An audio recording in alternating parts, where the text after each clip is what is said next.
enduring sponsors help with that as well. And Trevor Carroll, I've already given your introduction, but I did not mention that you were a valued member of the EBA Board of Directors and also on the Executive Committee with valued input from there as well. So ladies and gentlemen, Trevor Carroll.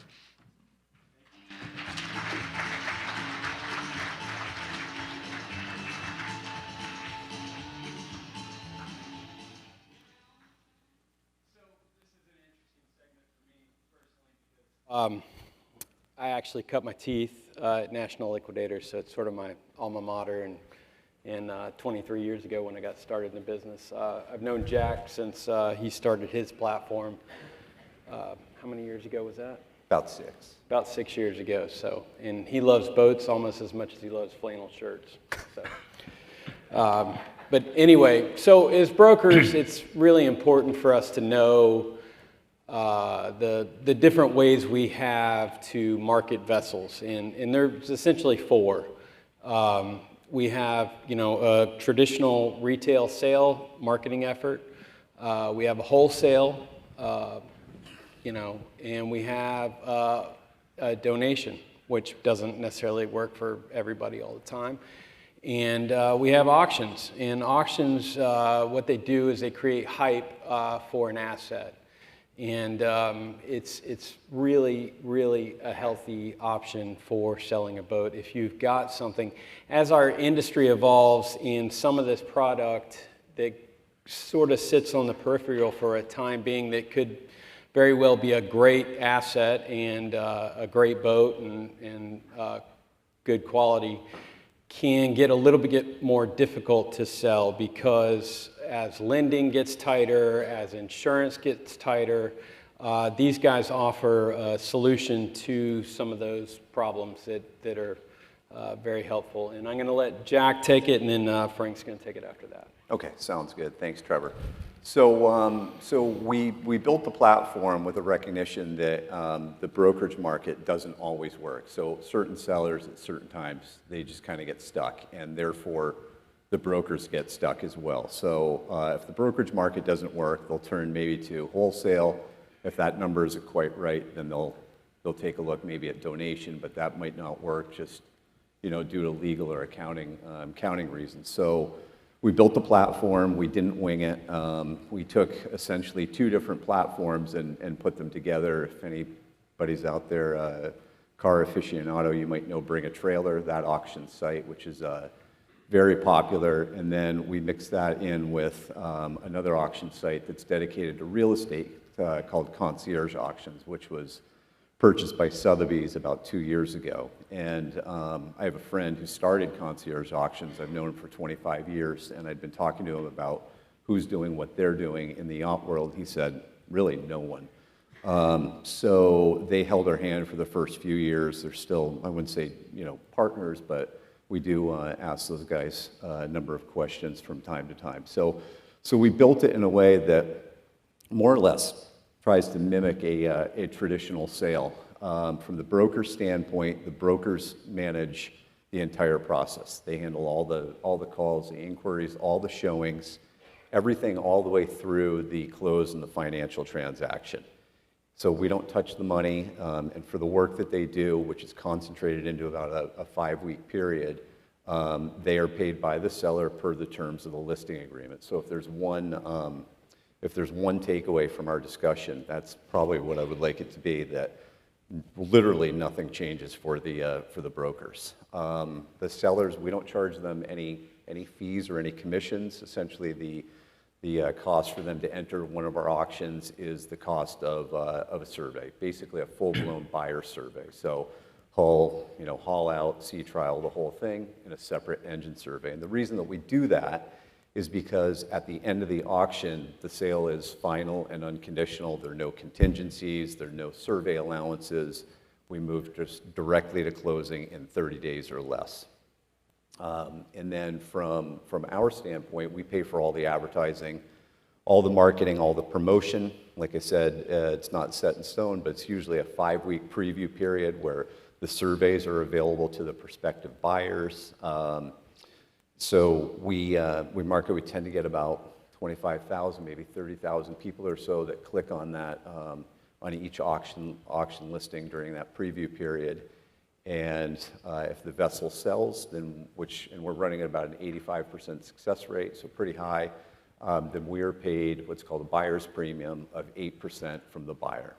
So the seller pays the broker, and the buyer pays us. And so in a nutshell, that's kind of how it works. Anything that a buyer would want to do in the traditional market, come take a look at the boat.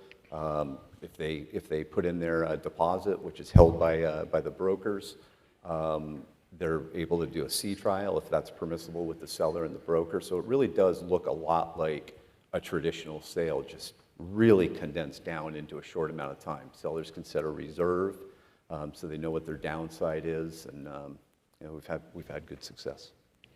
All right, so we've been National Liquidators. We've been in business a little north of 30 years, and we've learned a lot during this period of time.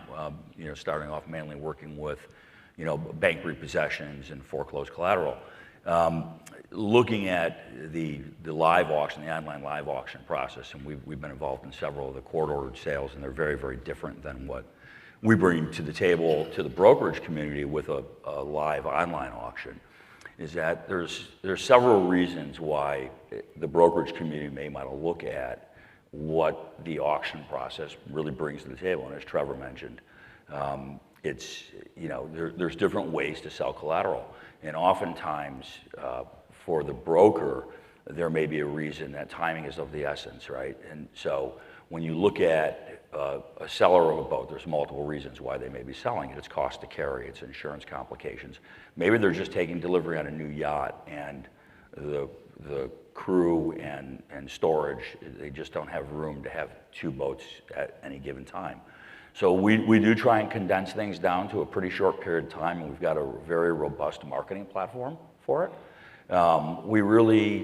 We maintain flexibility, and that would be the biggest message, I think, and Jack and I were speaking earlier. The flexibility for the broker that's bringing auction boat to our platform, or Jack's as well. We really designed that auction around the seller of the boat. We allow them to pick things such as reserves, timing, how long we need for marketing of that sale. Are you going to have a reserve bid? Are you going to have a minimum bid, a starting bid? Are you going to have a buy it now price, kind of in the eBay terminology, but a price where if someone comes with an offer and says, withdraw the boat from auction, we're willing to take this much money to close the sale? Certainly, we want the flexibility for the brokerage community out there, and we also want to make sure that the platform in designing it was to be open for the buyer's representative. So we've left room in all that in designing the process to make it flexible, to give the brokerage community an avenue different than traditional to sell a boat. Our platform, very similar to Jack's, is online bidding. We allow for complete inspection of the boat prior to sale, prior to going to auction. And we try and condense a lot of the sales that we do, and we do them for different government entities right now. A lot of them are a full day of bidding. We may have condensed down to an hour of bidding. We find most of the activity, and I don't know, Jack, if you get the same thing, where 80% of your bids are within the last hour of the auction. Everything really distills down to that. So, we've run them that way too. We've run them where we have 3 to 4 bidding on a specific day, and it really creates a lot of energy around the auction. So I think the main message that we'd like to send out there in both, whether it's boathouse auctions or National Liquidators, is that flexibility. We're flexible in how the program works and how it gets set up and how it gets developed really around the seller's needs, not necessarily the buyer, and we allow for the buyer's representatives to participate as well. And I think that's kind of the best message to put out there. Yeah. And as brokers, it's really important for us to know these things, because sometimes we have a client that's willing to hang on to a boat for another 6 months to a year, and he's fine waiting to see what happens. But then there's other guys that look at this as a very, as a business decision. They don't want to hang on to it for another 6 months to a year. They want to move it right then. And this avenue, I think, is a great avenue for that type of seller, or somebody who has been marketing it for a period of time and hasn't had any luck with it. So, I was at the boat show, Lauderdale Boat Show, and I was speaking with with one of the newer manufacturers out there. And one of the issues that they run into, and this is a great avenue where an auction works, is trade-ins. if you're a manufacturer selling direct or you're a broker, you may not want to take in somebody's boat as a trade. It may just not be in your wheelhouse. You know, you may be selling sport fishing boats, and a guy has a, you know, some kind of a pocket cruiser or a, you know, yacht style boat, and he may want to get into a sport fish boat. So it's just not what your traditional market is. And the auction platform gives you the opportunity to work that sale of that boat as you're looking at finding him new product and putting a defined timeline on the sale. So we think that that's a great area for the platform to work from the brokerage side of things when someone's coming to you and saying, hey, I'd love to buy this boat, but I've got to get rid of my boat first. You know, our typical close times that we see in contracts are 30 days, 30 to 40 days by the time you go through surveys and sea trials and finance contingencies. And we think that we can effectively make it a market for their previous vessel in that time period and bring that to market with a closing. And I would comment that from the seller's standpoint, if you put yourselves, which I'm sure you do all the time, in their position, when they're stuck, they're really stuck. And they usually have a good, high-quality boat, and maybe the market is just, it's out of favor, but they've got a timeline, and they're going through the carrying costs, they've got the depreciation, you know, there's inflation in there, they've got the opportunity costs, all in, it's a lot of money. And, you know, we can just help, I think Trevor mentioned, or Frank, you know, it's really the ultimate, the end of it is an auction, but it's really, it's a marketing kind of machine where it just shines a really bright light on that one boat rather than, you know, what I think, and I'm biased, but there's over choice for buyers and there's not a lot of urgency, especially in a down market. And the sellers are really eager. And if we can just bring all those buyers together on a platform at the same place and in the same time, our platform, which I believe Frank's is as well, it's open, it's transparent. Anyone with an internet connection anywhere in the world can watch the auctions. Only the people that have put in their bid deposit are able to place a bid, but anyone, you know, anyone can watch. And like Frank said, in the last, you know, hour, it's pretty exciting. We hear time and time again from buyers. Let me just say this: we don't set the expectation with sellers that you're going to crush it. You're going to, you know, it does happen at auction where you get just the bidding just keeps going. But we do hear time and time again from the buyers that they just say, wow, I spent more than I was expecting to spend, because the adrenaline gets going and you're seeing those bids, and it's pretty exciting actually, even just watching an auction. And it's just another 1,000, right? It's just another 1,000 on top of the deal, right? Yeah, and that's, right, exactly. And I think setting expectations is one of the more enormous tasks in developing the auction for a specific product. And it's the seller expectations that you really have to put out there. An owner of a boat has to realize, you know, and you guys all in this room know how they are. They all think their boat's the very best one of every boat out there. And it's the cleanest boat ever, and it will never flunk a survey. So when you talk to somebody about setting up an auction to auction their boat off, you have to attract buyers to that auction. So you're going to do so with an opening bid price. And we usually set an opening bid price that is probably 60% of what we ultimately think that boat will sell for. But your seller also has to be willing to take a little bit of risk in this transaction, that if for some reason the market's just not right or something changes dramatically and when you're developing. I mean, we saw a period back in early summer where within a 30 to 60 day window, we saw a couple Fed hikes and interest rates basically went through the roof, and it changed the buyer's perspective. So if we set up an auction during that period of time, you know, the market value may have changed a little bit, and the seller's expectations may be unrealistic. So we really want to work with sellers that are very, very realistic in their expectations. They have to have the right mindset going into it. But there's different reasons for somebody to bring something to the auction. It's not right for everybody. That's certainly, you know, the case in most instances. You know, the auction platform for a seller is not the right platform for every single seller out there, but it's a tool that you folks in the community can use, and it's just another avenue to sell something, especially when time is of the essence.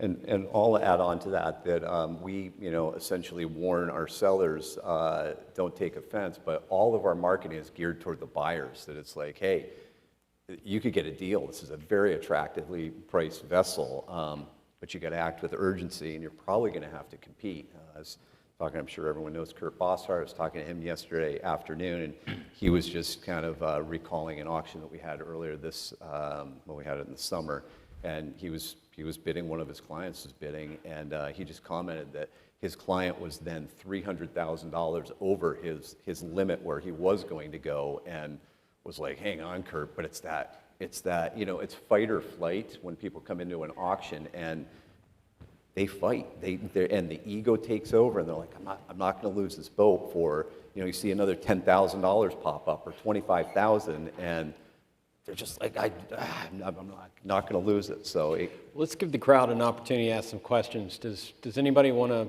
ask anything?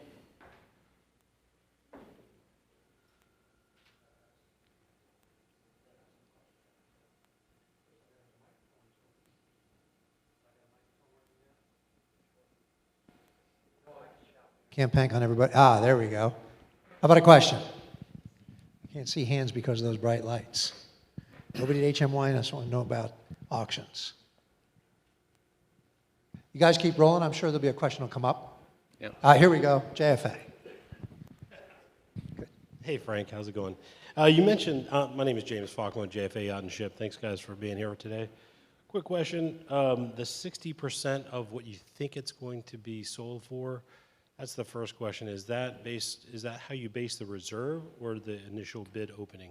Opening bid, really, James, like we look at it, we want the opening bid to be something that attracts, again, just as Jack said, we really focus on the buyer, right? So we need to attract that buyer and that opening bid, that initial number that gets put out there, because we usually have that. I don't know in your auctions, and I've watched some of yours, if you have that opening bid or minimum bid.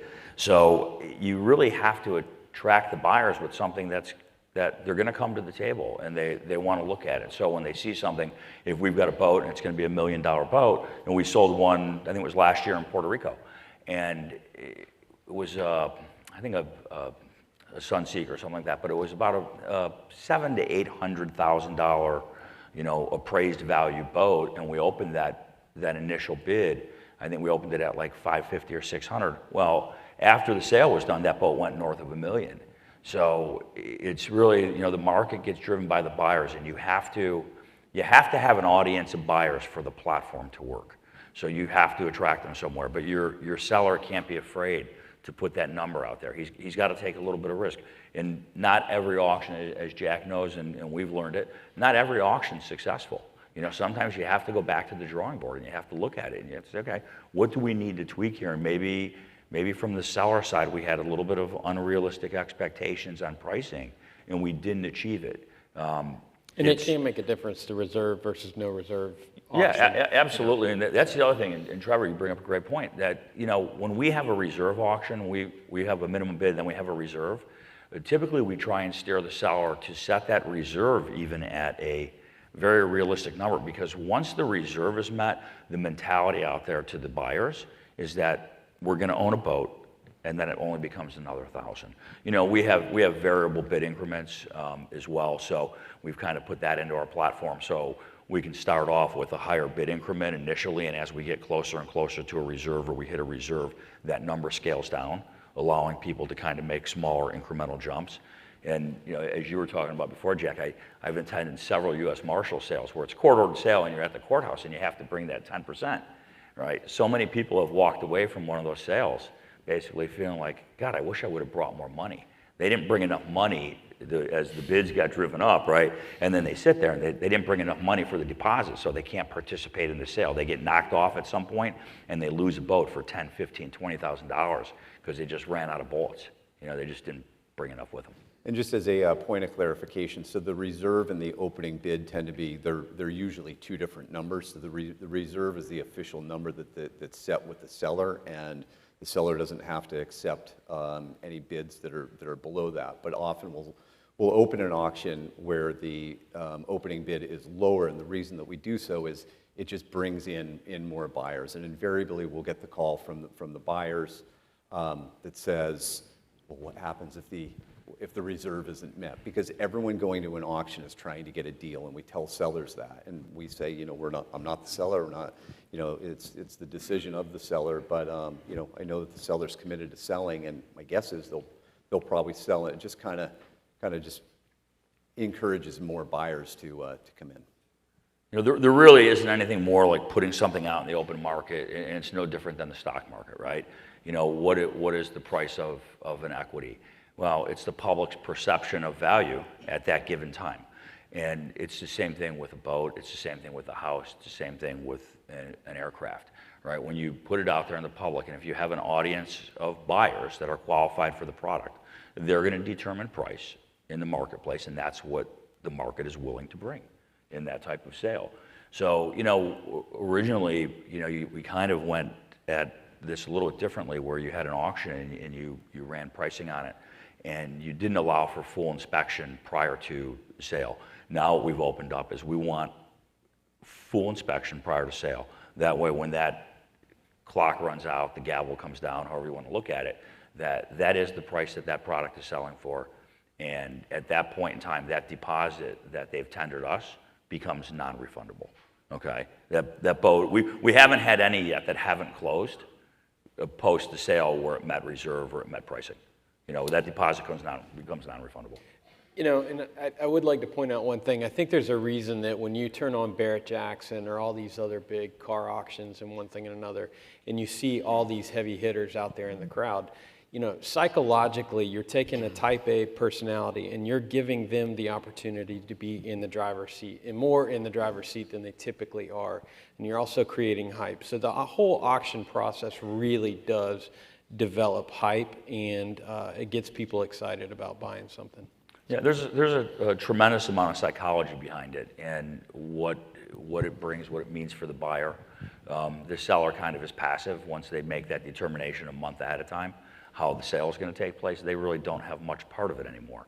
But from the buyer standpoint, how you run that auction, how you manage it, how you market it, how you bring people to the table, the deposit that you take, all of that really leads into the psychology of that auction and how the buyers are going to behave when they're presented with it. You know, a bid increment.